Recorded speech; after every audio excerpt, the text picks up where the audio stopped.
Setelah pelimpahan berkas perkara Akij ke Kejaksaan, akankah putra bungsu Ahmad Dhani itu tertolong dengan Undang-Undang Nomor 11 Tahun 2012? Ataukah ia harus menghadapi proses peradilan dan menjalani masa hukuman? Anggita Sari tantang Angie untuk bertemu dengan dirinya. Apa kata Ayu Ting Ting dan Angie? Seperti apa keseruan pasangan Rian Delon dan Sherina Gunawan saat melangsungkan foto prewedding Kamis kemarin?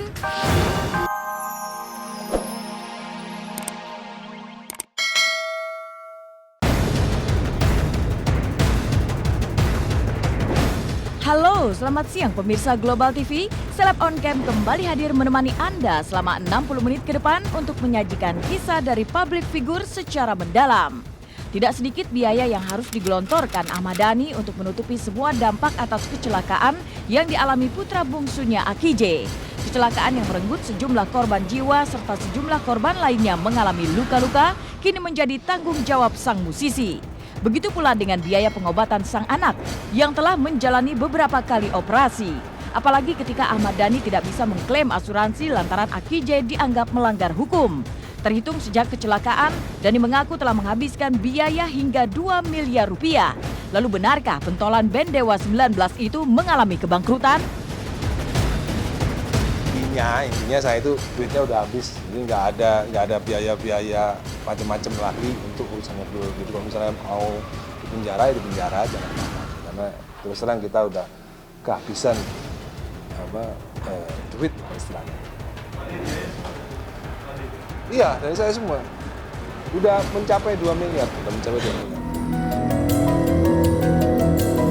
Ketika Ahmad Dhani mengaku bahwa ia telah kewalahan menanggung semua biaya yang muncul akibat kecelakaan tersebut, lalu bagaimana dengan janji-janji yang kadung terucap dan disepakati dengan korban dan keluarga yang ditinggalkan? Benarkah jika keluarga korban tengah dirundung rasa khawatir? Serah aja, saya serahkan pada yang berwajib semuanya lah. Saya mau, pokoknya nggak tahu deh, saya serahin semua ke ini aja, itu aja. Yang berwajib ya, kepolisian aja. dalam kasus ini saya memang sengaja tidak banyak dalam tanda kutip ya berusaha untuk cari aman dan lain-lain gitu ya. Jadi saya lepas aja gitu. Saya lepaskan semuanya kepada pihak kepolisian, kejaksaan, ke pengadilan. Mereka kan orang-orang yang lebih mengerti tentang hukum dan bagaimana menjadi orang yang penegak hukum ya. Dan saya rasa ya itu tanggung jawab mereka lah gitu. Kita sebagai orang tua dan dul menerima saja. Kan kewajiban Dhani ini sudah dituangkan dalam satu kesepakatan. Kalau sampai kewajibannya untuk menafkahi keluarga korban berhenti di sini, keluarga korban itu mempunyai hak untuk mengajukan gugatan perdata. Ya, di dalam gugatan perdata menyangkut wan prestasi dan perbuatan melawan hukum atau onreh sekedar. Selain minta dia melanjutkan pelaksanaan kontra prestasinya, kewajibannya prestasinya tersebut, pihak-pihak yang mengajukan gugatan perdata juga bisa mengajukan permohonan supaya aset-asetnya, baik itu barang bergerak maupun tidak bergerak itu disita untuk melunasi kewajiban Ahmad Dhani kepada para keluarga korban.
Artinya secara aturan dia punya kewenangan. Apakah dia melanjutkan atau dia menghentikan.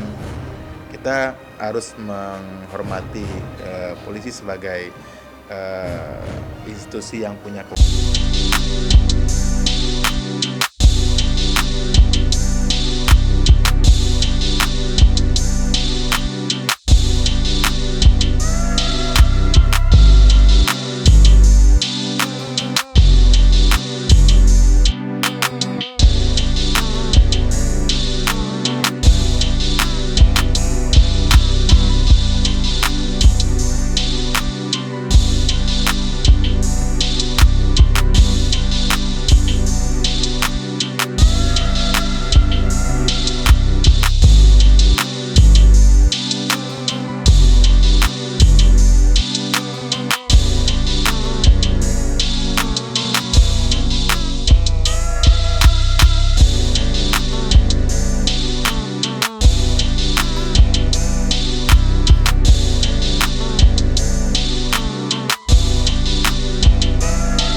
Sudah terjadi ya berarti sudah kehendak Tuhan. Apapun itu, toh kini kasus Aki J telah dilimpahkan ke kejaksaan. Dan melihat hal tersebut, Ahmad Dhani pasrah dengan ketetapan hukum nantinya. Walau sang anak takut menghadapi masa persidangan kelak, tapi Dhani berusaha menguatkan dan memberi pemahaman terhadap si bungsu. Kalau saya bilang Dul kuat ya nggak mungkin ya. Mana ada anak usia remaja 13 tahun terus menghadapi persidangan kan. Saya rasa ya nggak ada yang bisa dibilang siap ya. Dan katanya persidangannya sih nggak seperti persidangan yang pada umumnya. Ya kalau kita tanya kepada Dul ya, Dul nggak mau sebenarnya. Dul nggak berani, nggak mau sebenarnya. Tapi ya kan harus dijalani. Ya saya sebagai orang tuanya Dul, sebagai ayah dari Dul harus memberikan encourage, ya, harus memberikan rasa keberanian kepada Dul bahwa ini adalah ujian yang harus dihadapi dengan gagah berani. Ya. Adapun meskipun sesungguhnya ya hal ini juga nggak perlu terjadi ya. Tetapi hukuman yang paling tepat untuk anak adalah bukan pada penjara. Jadi sifatnya lebih pada rehabilitasi. Mungkin ada melakukan kegiatan sosial, ya, berbagai hal-hal yang lebih edukatif, bukan berdasarkan pada dendam, ya, yang mungkin ya peninggalan zaman kolonial yang sekedar semuanya harus pidana dan sebagainya. Pemirsa Seleb on Cam, di belit masalah rumah tangga, Ayu Ting Ting tak ambil pusing. Sang pelantun tembang alamat palsu tetap melakoni sejumlah aktivitasnya. Tak ada sedikit pun raut kekecewaan tergurat dari wajahnya.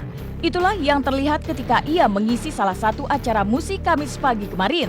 Dengan balutan baju hitam, Ayu nampak cantik dan terus menebar senyum manis meskipun ada kepahitan hidup yang tengah memayunginya. Lalu mungkinkah tampilnya Ayu di sejumlah acara itu sebagai pengobat rasa sepinya? Benarkah jika masih banyaknya aktivitas Ayu di usia kehamilannya yang memasuki bulan keempat ini sebagai penghibur hatinya? Lalu bagaimana dengan sang jabang bayi? Tak takutkah jika si jabang bayi akan mengalami masalah? Dan benarkah jika bayi yang tengah ia kandung berjenis kelamin perempuan? Amin, mudah-mudahan. Belum. Kalau misalnya pun cewek ya mudah-mudahan cantik seperti ibunya. Dandan kayak gini, suka dandan nasibnya, centil kayak emaknya gitu ya. Dan terutama perilakunya baik. Belum.